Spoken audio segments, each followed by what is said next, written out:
Id-Deputat Nazzjonalista Michael Piccinino fisser kif id-deputati tal-Gvern instemgħu 8 darbit aktar fuq il-PBS mid-deputati tal-Partit Nazzjonalista,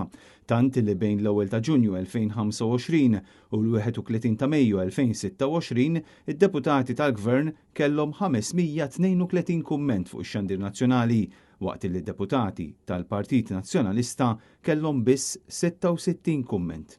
Meta kien qed jindirizza l-Parlament, Michael Piccinino insista li fuq l-istazzjon pubbliku hemm żbilanċ bejn kummenti ta' deputati tal-Partit Nazzjonalista u dawk tal-Partit Laburista, tant li fl-aħħar 12-il xahar kien hemm 8 darbit aktar kummenti tal-Gvern milli tal-Oppożizzjoni.